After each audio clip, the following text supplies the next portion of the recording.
Ladies and gentlemen, I am SidAlpha. Over the past several months, we have covered a variety of topics involving asset flips, asset flippers, why they do it, and the damage they cause to the industry. From simple copy-pasting of Unity Store packages to reskinning in the same game and attempting to sell them as two separate titles entirely, it can never be stressed enough the greed and selfish actions of your average asset flipper. But today we're going to cover a new type of asset flipper, a new brand of shady dealing that will leave one wanting nothing more than a hot shower and a scouring pad to wash away the grime and filth. This is Space Trucker, a first-person sci-fi action game by Fox Maxwolf. It seems innovative enough, having custom level design and a 90s throwback aesthetic that seemed interesting for about the first 30 seconds. However, some of the assets within the game seemed oddly familiar. I went searching online to confirm my suspicions, and as it turns out, I was correct. This game makes use of a wide spectrum of assets ripped from a variety of 1990s video games. I was lucky enough to come across a forum posting by a user that goes by the name Horizon, which I can guarantee I'm mispronouncing, that outlined some, but most certainly not all, of the assets used within the game. And as always, a link to the forum posting will be in the description below. By way of comparison, I will show you these images so we do have some visual confirmation of the blatant plagiarism, if not potential theft, of graphical assets that is occurring within this game. Here we have one of the explosion sets from Duke Nukem 3D, which was released in 1996 by 3D Realms and Gearbox Software. By way of comparison, on your right is an explosion set from Space Trucker. You can notice that these explosion sets are quite identical. Although one of them is smaller than the other, the individual items do match up on each list. Continuing on, we have a Burning Death graphical asset from Blood, a 1997 title from Monolith Productions and Warner Bros. Entertainment. And again, on the right, we have a Burning Death asset from Space Trucker. And it doesn't end there. What about Strife, a 1996 title from Rogue Entertainment, or Janus from William Shatner's Tech War by Capstone Software? Of course, in this particular instance, that's where the dev just got lazy and just started nabbing multiple assets from the Tech War video game. Here we have the Tech War character Miles Connor, or the female thug from Tech War.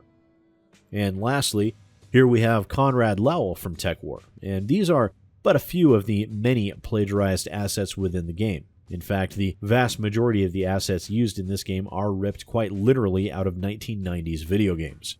But why 90s games? Why not something newer or better looking? Well, I can think of a couple of potential reasons behind that decision. First is the age. Most gamers won't even remember games that old, which makes the chances of being found out much lower. Also, as an added bonus, the chances of being prosecuted if found out would be much lower as well.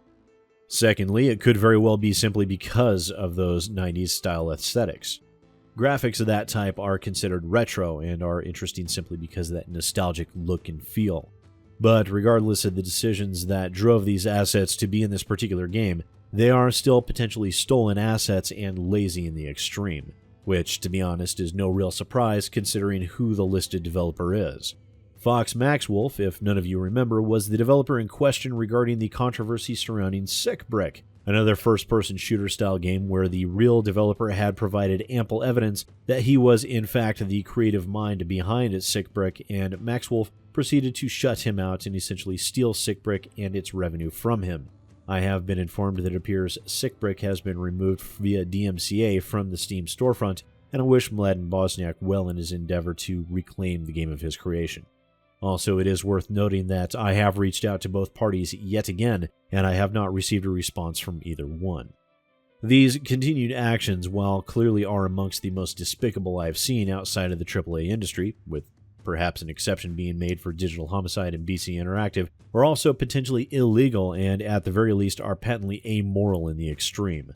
These sort of actions very much paints the picture of a developer who does whatever they can to seek the easy way out. It is still surprising to me, actually, to see such a blatant lack of morality by a games developer within the independent gaming market.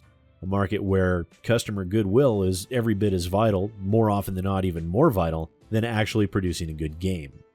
And the icing on this particular cake is that this Maxwolf has the complete, unmitigated gall to charge $20 for essentially what equates to a mashup of stolen assets with some of the singularly most horrendous voice acting I've ever heard in my entire life.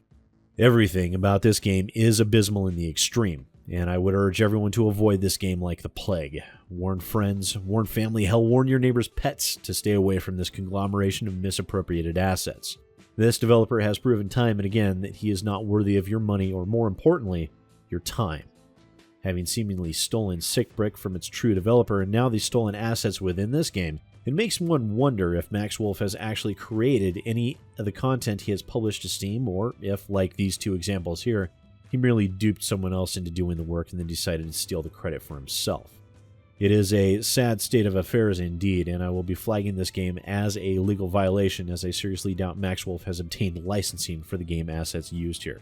I don't think Steam will actually do anything, but I do feel it my obligation to call them out in this particular instance. And I do hope you decide to like and share this video. I feel this is one of those particular instances in which the most people that can be warned away from this travesty, the better. Once again, ladies and gentlemen, I am SidAlpha, and I'll see you next time.